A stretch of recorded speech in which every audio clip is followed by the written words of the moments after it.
పార్వతీ పతయే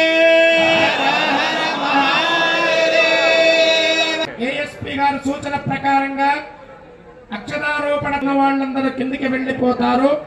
అప్పుడు మీకు క్రమపద్ధతిగా దర్శనమిస్తామని పాటించాలి అని చేతులెత్తి నమస్కరిస్తూ ఉన్నాం.